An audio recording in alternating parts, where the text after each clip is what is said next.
Recording in progress. All right. Uh, Hi. So Marilyn is going to share the screen tonight, if you would please. Aha. Ta-da! There we go. And thank you. That's a wonderful thing you've done there. I think that's amazing, and that's absolutely appropriate. All right, we are in Numbers chapter 16, verse 36.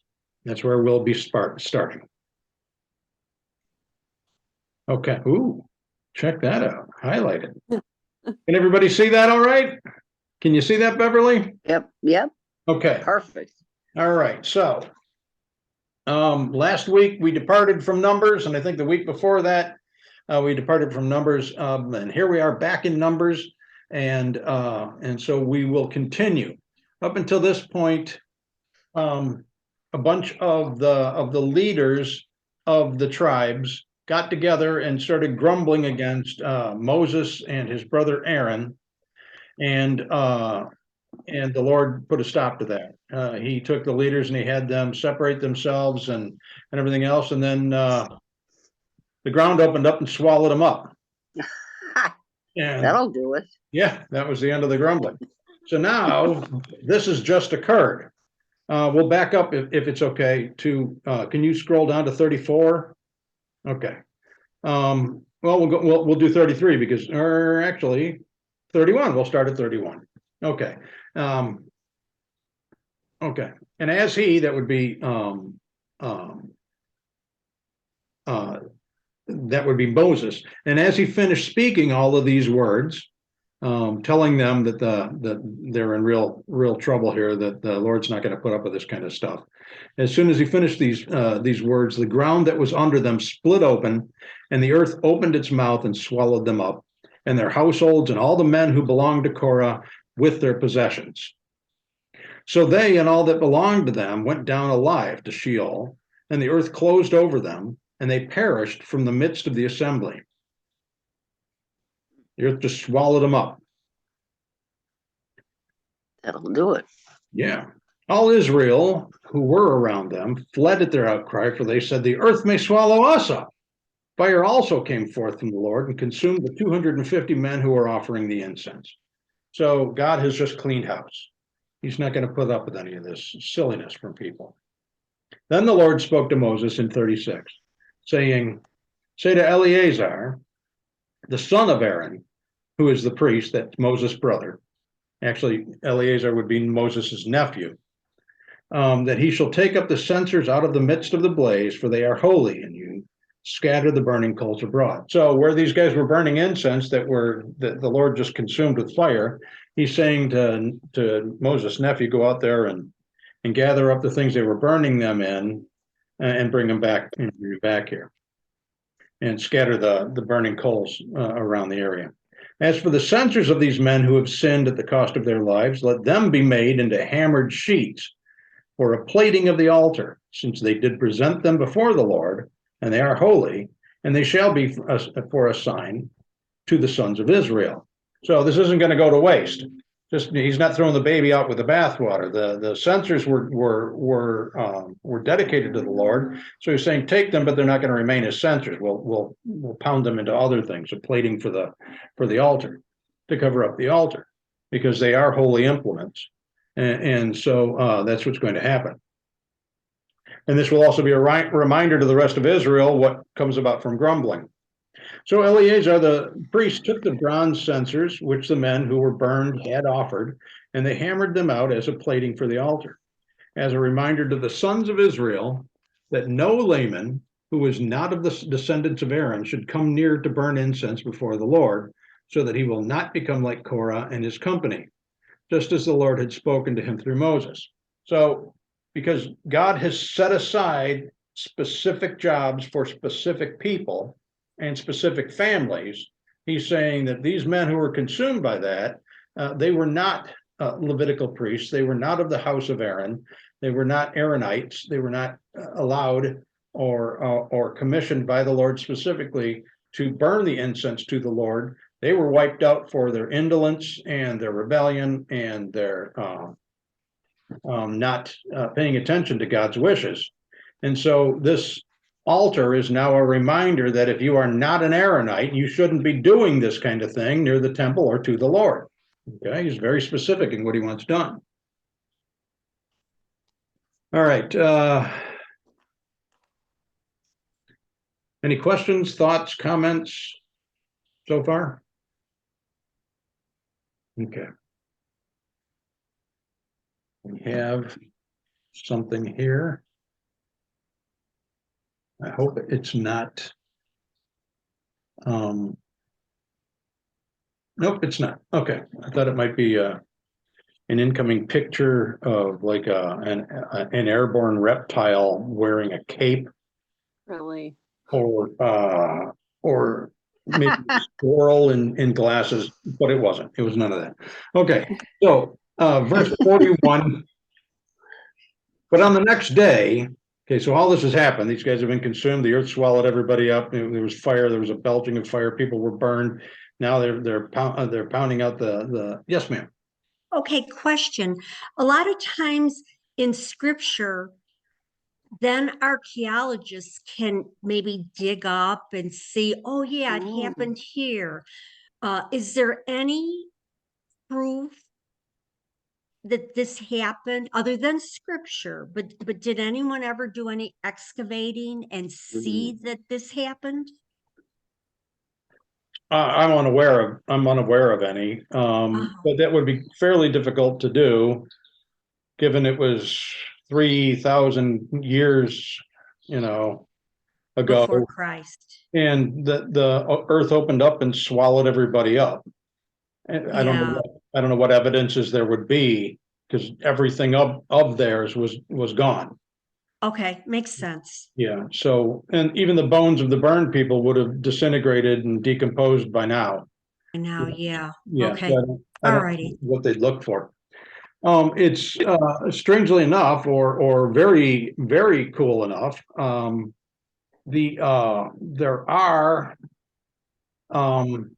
examples archaeologists have found of boulders throughout that wilderness in the Sinai that have, if you will, graffiti scratched into them in ancient Hebrew. So there is indications that the Israelites were in that area. So there is archaeological evidence for that. They've also found, yes, ma'am. You said in ancient Hebrew. Wasn't ancient Hebrew the same Hebrew they speak today, though? It's different, just like ancient English. The King's English changes and modifies over the years. Yeah. Okay. So ancient Hebrew is different from modern Hebrew. Okay. Yeah. I think there's been more dialectic additions or variations, if you will. They've also found in the Red Sea, they've found the remains of chariots and things like that. Yeah. So swords and helmets and all kinds of things. Wow. Verse 41. But on the next day, all the congregation of the sons of Israel grumbled against Moses and Aaron. Now, they didn't learn the lesson here, but they're grumbling against Moses and Aaron, saying, you are the ones who have caused the death of the Lord's people. You guys brought this on, Korath and all those guys. And it came about, however, when the congregation had assembled against Moses and Aaron, that they turned toward the tent of meeting, and behold, the cloud covered it, and the glory of the Lord appeared. Then Moses and Aaron came to the front of the tent of meeting, and the Lord spoke to Moses, saying, get away from among this congregation, that I might consume them instantly. Wow. Then they fell on their faces. And Moses said to Aaron, take your censer and put in it fire from the altar, and light incense on it, and bring it quickly to the congregation, and make atonement for them, for wrath has gone forth from the Lord. The plague has begun. God is not pleased with these people. Sounds like it. He delivers them in one day. He delivers them from Egypt. He goes before them as a pillar of fire, and he goes behind them as a pillar of cloud, and or excuse me, that's reversed. And he's with them constantly, bringing them across the Red Sea, bringing them through the wilderness. He delivers them to the promised land. He's been providing them. He's been feeding them. He's been taking care of them. He's been doing all of these things. He himself has been doing this. He hasn't delegated this to anybody. God himself is doing all of these things for the Israelite people.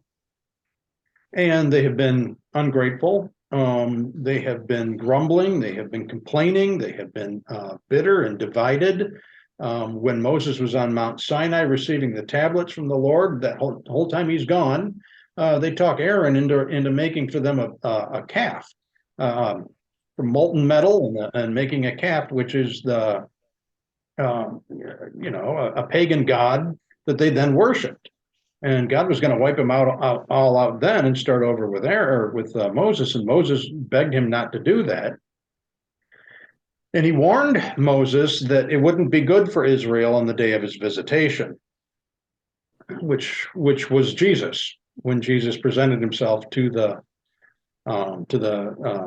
Sadducees and Pharisees and the high priest and everybody else at the end of the procession. So on Palm Sunday, if you will. And so this has happened repeatedly, and finally God is he's had enough. Now he's wiped out all these people. He had snakes come among them. He had all sorts of things to weed out all the grumblers, and now everybody is coming to him because he's done it again. And God's like, that's enough. Get everybody back. He says, I'm going to wipe them all out again. Let my wrath go forth. And so Moses and Aaron fall on their faces before the Lord. And Moses says to Aaron, go over there and get some fire from the altar and put it in the incense and light the incense and get out there among the people so that they can repent and we can make atonement for them before the Lord, because he's not happy with this crew. So, Karen's back. Hi, Karen. No, I don't see her. Oh, yeah, good. I hear it. Ding dong. Welcome back, Karen. Marilyn has put up the screen sharing so that you can see where we are. We're reading from the book of Numbers, chapter 16. We are at we're about to read verse 47. In verse 46, it's intimated by Moses that there's about to be a plague loosed on the people of Israel. And so, 47, then Aaron took it, the fire from the altar, as Moses had spoken, and ran into the midst of the assembly. For behold, the plague had begun among the people. So he put on the incense and made atonement for the people. Now, the plague could have been a number of different things. It could have been leprosy. It could have been any number of things. As it was, if it was going to consume them, I would think that plague would be something along the lines of leprosy, because then they would be unclean. They'd have to leave the camp. That their own pride and grumblings would basically destroy them in that regard. 48, he took his stand between the dead and the living so that the plague was checked. He was the dividing line. Over there were the dead. He stood between the dead and the living and made atonement before God for these people. 49, but those who died by the plague were 14,700, besides those who died on account of Korah. So there were 250. There were the entire house of Korah, all of his servants, all of his implements, all of everything was swallowed up into the ground, and all the men that were there, and then all of the 250 people that had the incense burners were also consumed.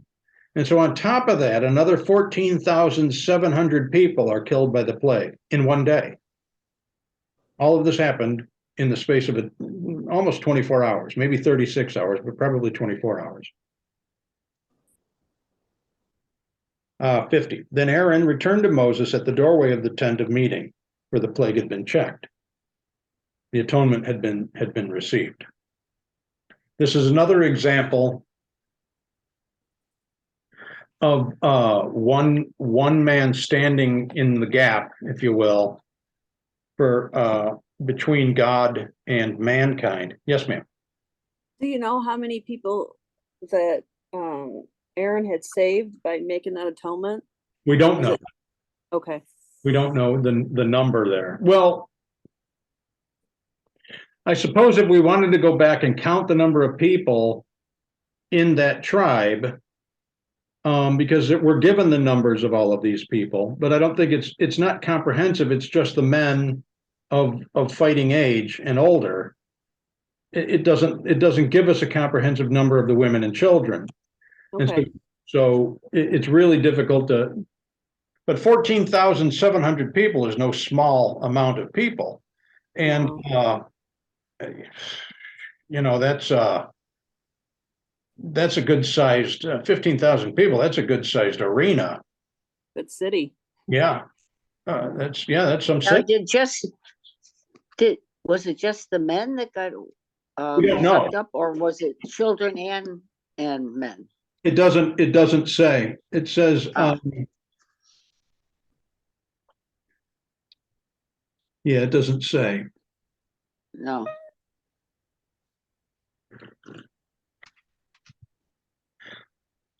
What we do know is that the Lord is the Lord. He is sovereign.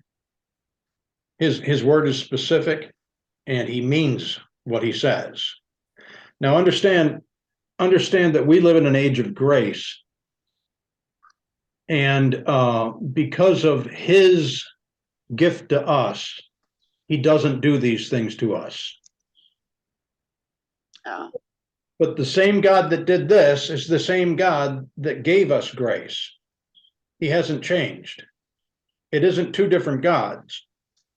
It's just two different periods. One is the time of the law. And this is an example. We went through this in Romans last week. That if God is willing to do this to his chosen people, then imagine the wrath to come on those that do not have his favor. And this is the same God as he was yesterday, as he will be tomorrow, as he is now. The difference being that with the atoning death of Jesus, Yeshua, on the cross, God poured out all of his wrath and his anger and his disgust and his contempt. He poured all of it onto Jesus and took out all of his frustration and wrath and anger. He took it all out on Jesus and expended all of that. And this is why Jesus said it is finished. And when Jesus had received the full fury of the living God, then he gave up in his life and died, because all of the sin of mankind had been laid on him, been punished. And God says that when we sin, we earn death. And so all of that sin on Jesus created the necessity for a death. And so he gave up his own life, having never sinned himself, so that would be satisfied. Which is why, because he had never sinned himself, why he came back to life. Because he was not the one who sinned.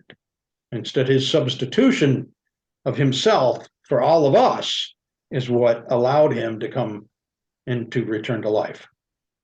And now atonement has been made. The law is satisfied. God is no longer angry, except at those who reject his perfect gift.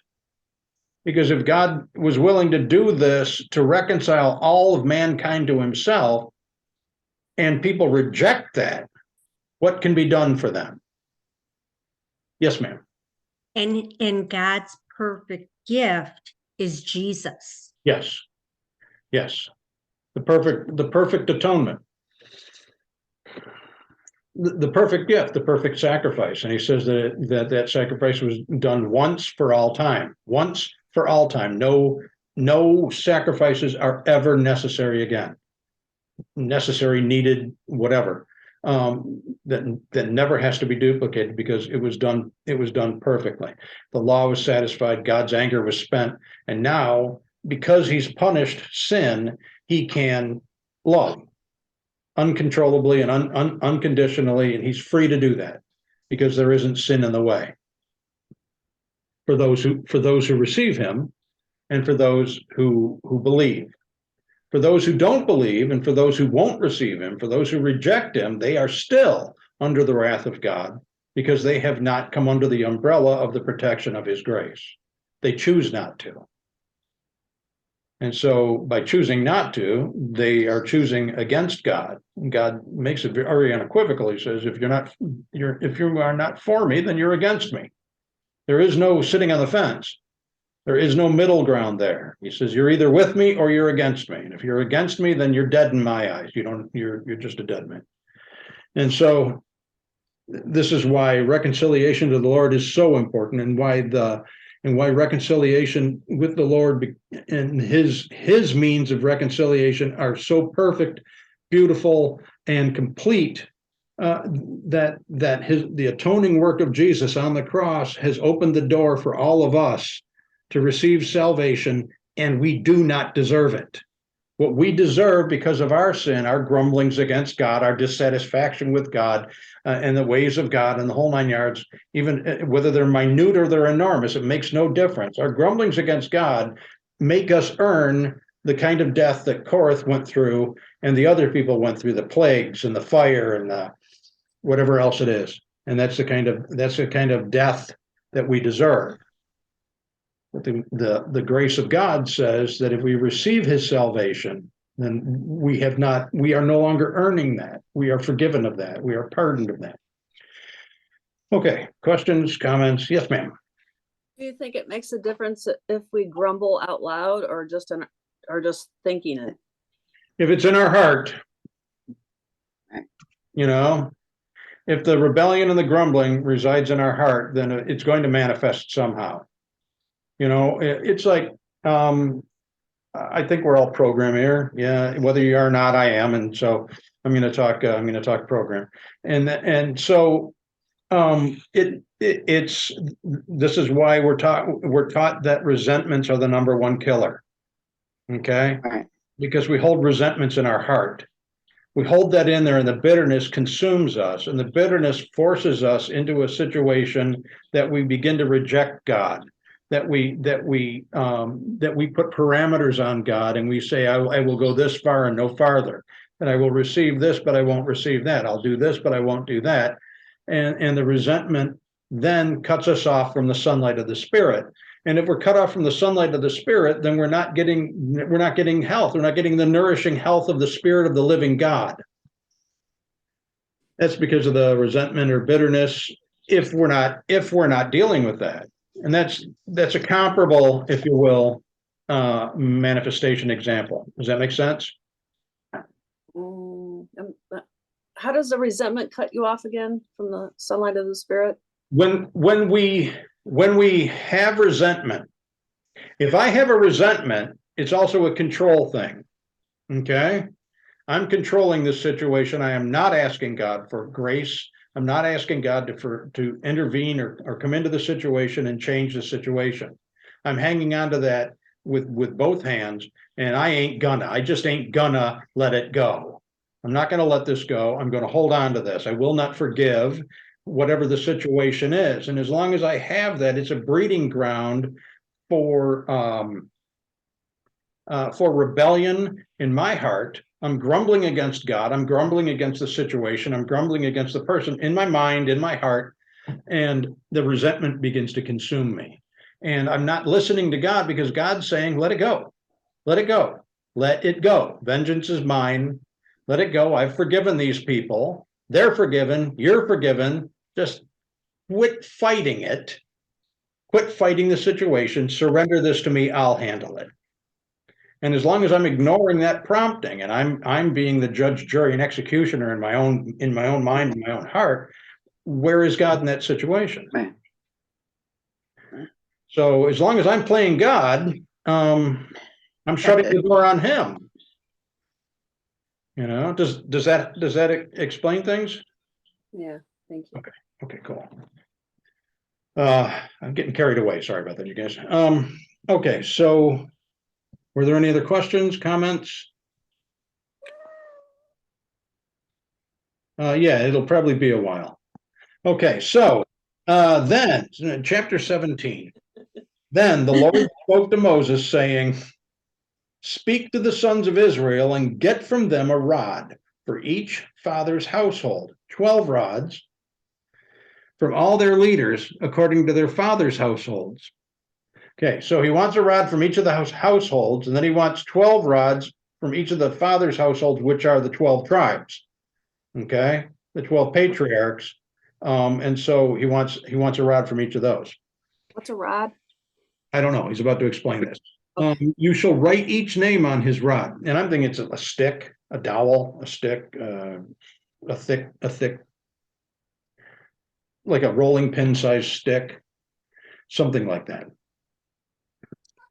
And write on, where are we at? 3, and write Aaron's name on the rod of Levi, for there is one rod for the head of each of their father's households. Okay, so what are we going to do with them? He says, then you shall then deposit them in the tent of meeting in front of the testimony where I meet with you. Okay, where the testimony is where God and Moses meet. Okay, and this is where there's dialogue between God and Moses. And so he's saying, bring all these rods that have all these, the names of the fathers and the names of the 12 tribes, and bring them in there and put them there. Put them in that area. And it will come about that the rod of the man whom I choose will sprout.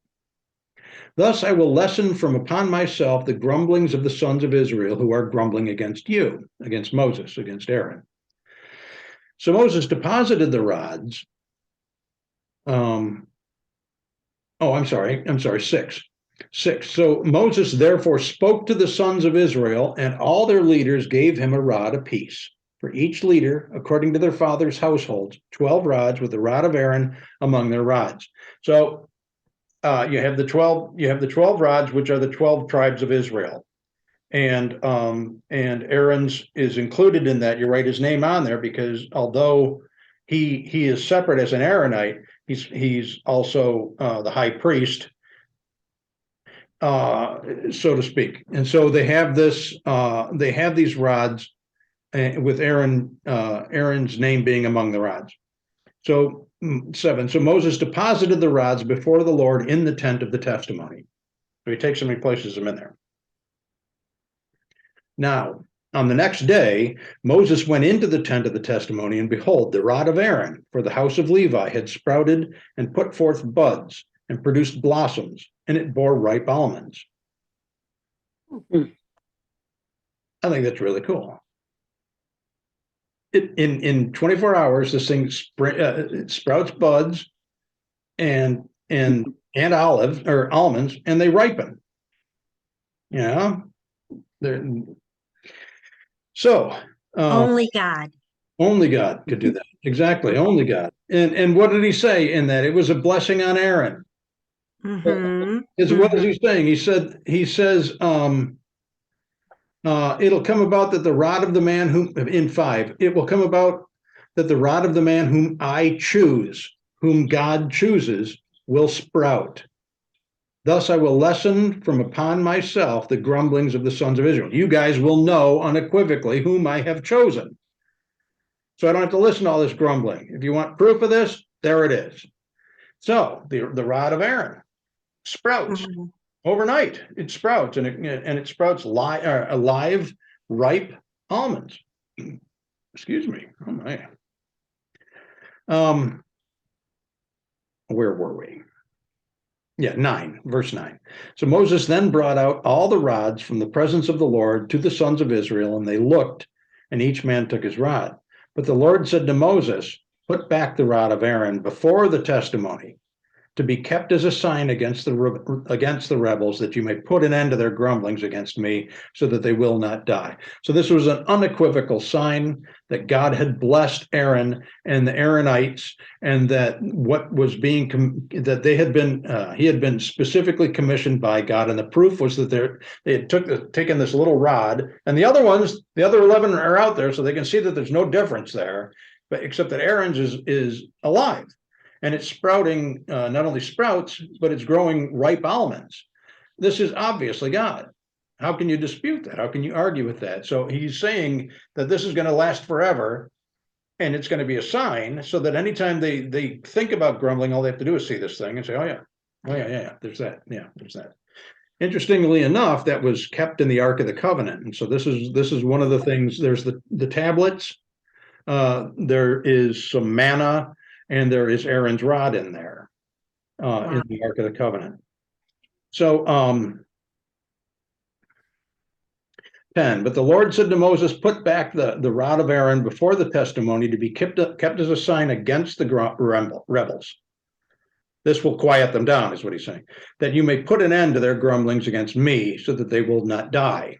So as long as they see this and they receive that, and they accept that this is from him, he won't have any further part in having to wipe them out, because they'll hold themselves in check. Thus Moses did, just as the Lord had commanded him, so he did. 12.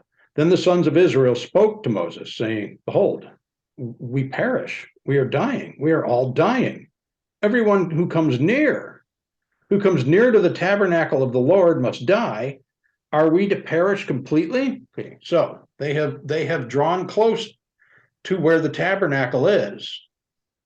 And they're fearing now, because they've seen the power of the Lord at work. They've seen the earth swallow people up. They have seen the fire come down and consume people. They've seen 14,700 people smitten by the plague.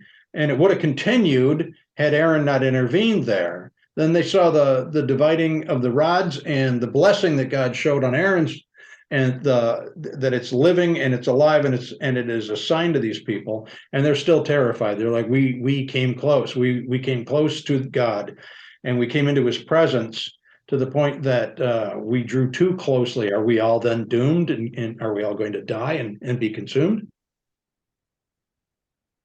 18. So the Lord said to Aaron, you and your sons and your father's household with you shall bear the guilt in connection with the sanctuary, and you and your sons with you shall bear the guilt in connection with your priesthood. But bring with you also your brothers, the tribe of Levi, the tribe of your father, that they may be joined with you and serve you, while you and your sons with you are before the tent of testimony. And they shall thus attend to your obligation and the obligation of all the tent, but they shall not come near to the furnishings of the sanctuary and the altar, or both they and you will die. So he's saying, I'm adding Levi, the tribe of Levi, in here to assist in the Aaronite duties, because the Aaronite duties are specifically commissioned by God. And that if they do them correctly or they do them incorrectly, the guilt for any incorrect thing done on their part will be laid on the heads of the Aaronites and on the Levites. And he's saying they're going to share in your guilt and in your obligation to the Lord, because the Lord specifically set aside these people to serve him in a capacity as high priests, to do the sacrificing, to do the blessings, to do all of these things. And he gave them specific jobs and specific functions, and he said that this is yours forever. Some look at it as a chore, but to the Lord it is an enormous blessing that you get to stand there in the presence of the Lord and help to make atonement. And this will be the way it is until the real atonement comes through Jesus. And when his work is finished, there's no more need for sacrifices. So now you can rest in the blessing of the Lord provided by Jesus. And provided through Jesus. 4, and they shall be joined with you and attend to the obligations of the tent of meeting for all the service of the tent, but an outsider may not come near you. Okay, so nobody's supposed to go in there, right? It's isolated, it's cut off from everybody, because this is where the Shekinah glory, the presence of the Lord resides. And that he deals, this is probably the most intimate setting you can consider. This is where God resides.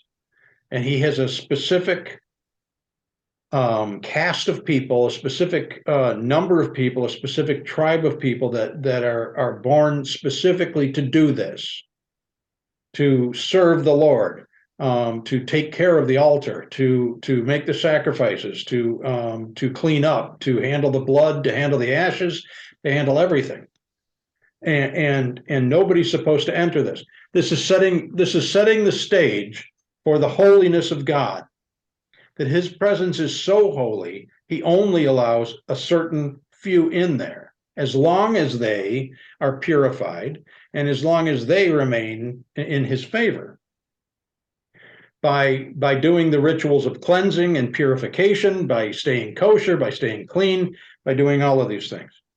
This is extremely significant in that what happened was at the crucifixion, when God's chosen vessel, the Lamb of God who takes away the sins of the world, when he hung upon the cross and when he said, "It is finished," and died, prior to that saying, "Forgive them, Father, they know not what they do." This is the high priest of God. This is the Lamb of God. This is the chosen one of God asking God to forgive people. Forgive them. They don't know. They don't know what they're doing.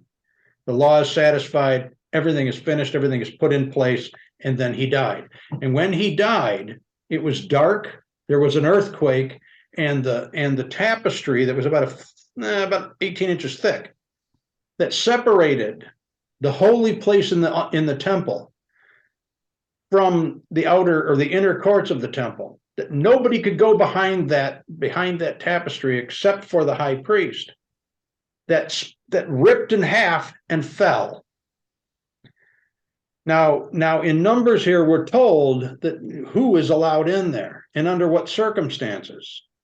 And it isn't just you and me. We can't just wander into there because we will be struck dead.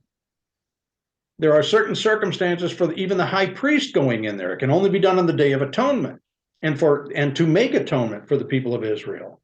And even he could be struck dead if he were to do the sacrifice for the nation inaccurately, or if he hadn't done the purification ritual, if he hadn't done any of those things, then he could have been struck dead. So what happened was when the high priest would go into the Holy of Holies to pour the blood of atonement onto the altar there, they would tie a rope around his ankle, and they would put bells on him, so that if the Lord struck him dead, they would hear it, and nobody else could go in there because they'd be struck dead too. So they would drag his body out by this rope because they couldn't leave it in there. This is how holy and sanctified this space is in the temple. And when Jesus died, yes, ma'am. Excuse me for interrupting. Did any of the high priests get struck dead? Yes. So they had to drag him out. Yeah. Wow. Yeah. So when Jesus died and the tapestry was torn in two, separation between man and God no longer existed.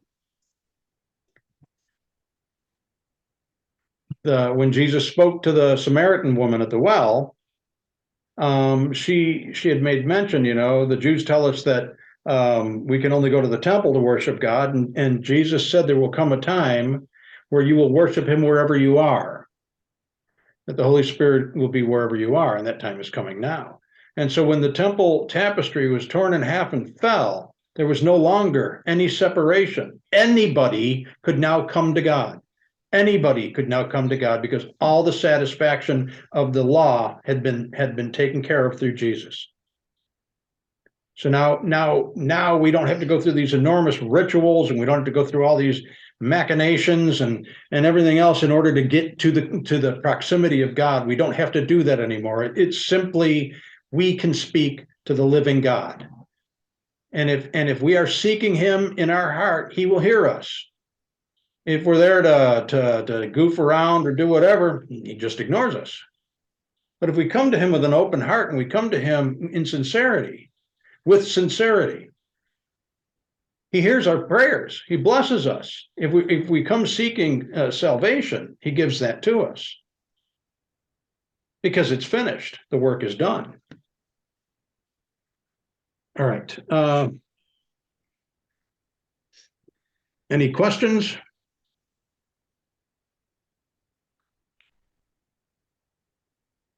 I got a statement, maybe might be Please. a question, might be a question in here as well.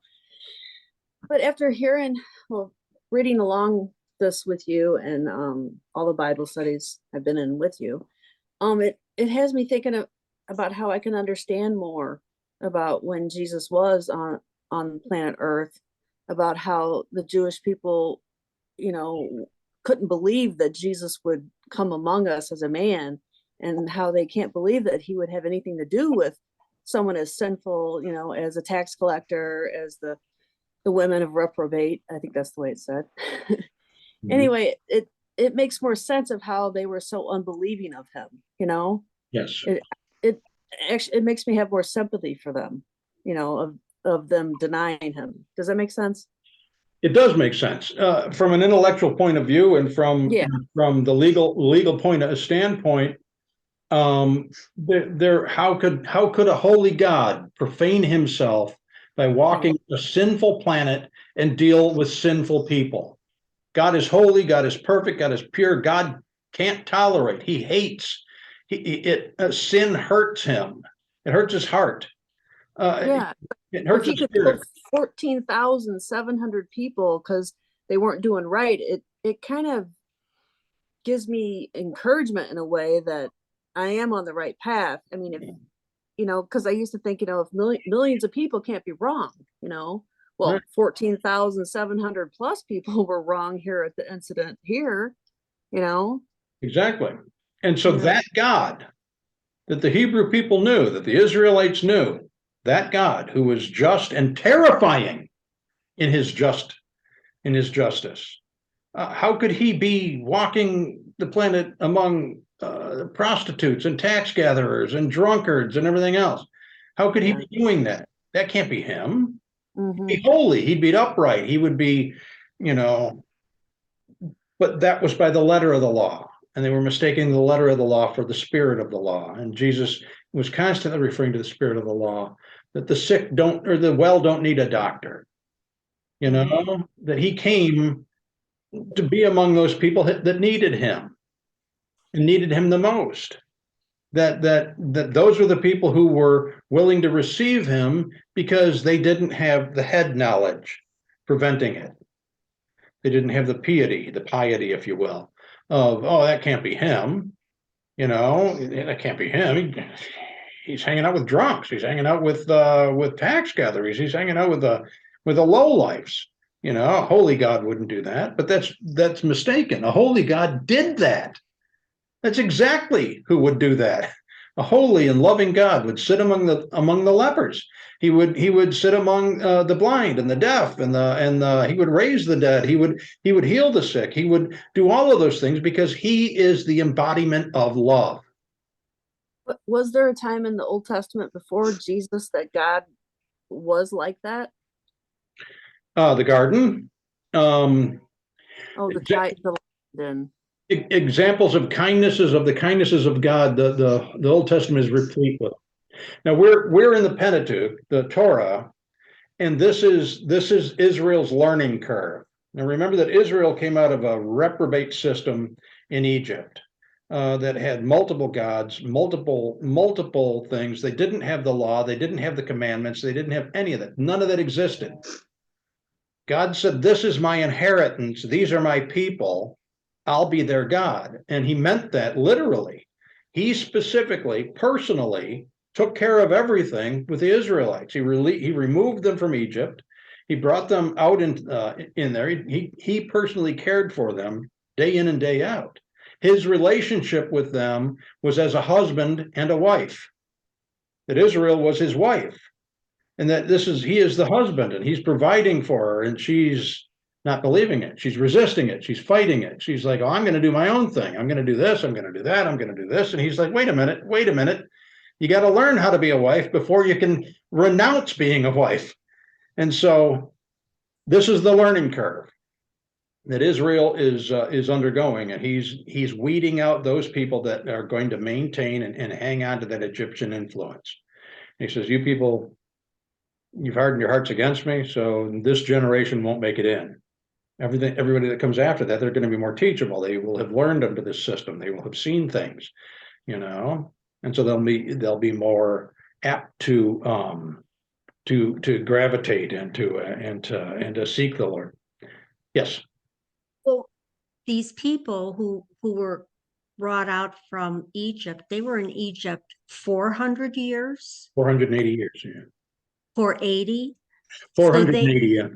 Yeah. So they have all of that going against them. Yes. The mindset, the worshiping idols. Yes. And to put it again in a program context, what are we told? We need to let go of old ideas. Absolutely. Mm-hmm.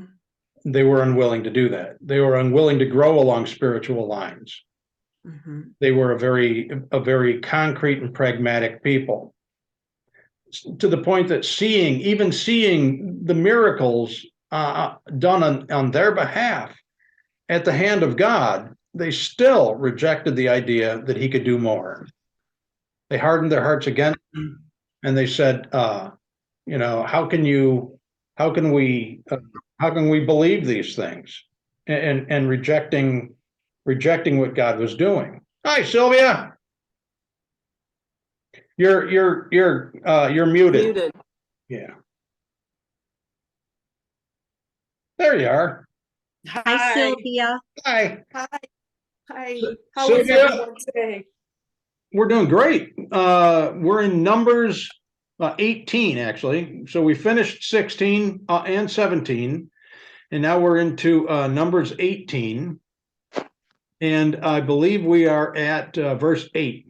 And Sylvia, we have two people here that have joined us tonight. We have Beverly, Yes. Sylvia Beverly, and we have Hi, Karen. Beverly. Karen, Hi. that's Sylvia, Karen. Hi, Karen. So nice to meet you both. Yeah, what a joy. What a joy. Yes. Yeah. Amen. I'm glad you're here. Me Yeah. too. Yeah, I was hoping you could make it. Yes, me too. Did you get my text? Yes. Oh, good. Did you? Yes. I think I just read the top of it. Oh, okay. What did Alright. it say, honey? What I did it was say? just asking if you were going to be joining us. Yes. That's all.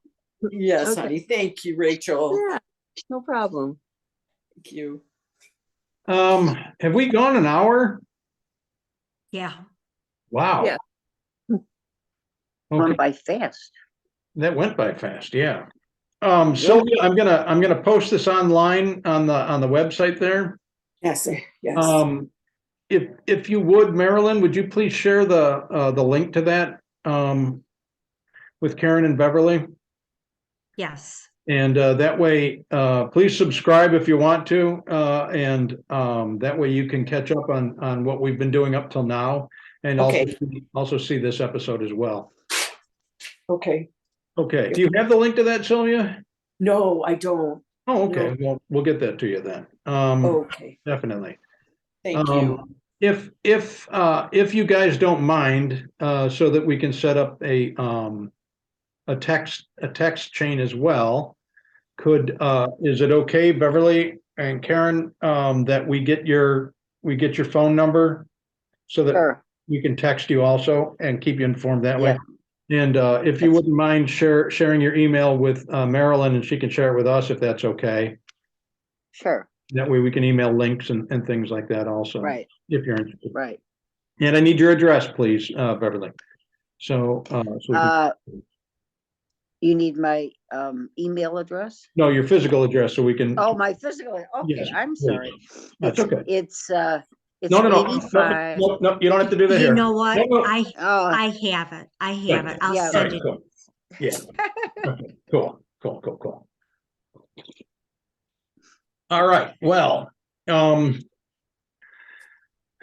want to do another 10 minutes or do you want to stop here? I'm fine with doing more Marilyn? if everybody else. Oh, I'm fine. I shut it down, so let me go in and get it again. No, you don't have to yet. We're just trying to decide whether we're going to continue to go or not.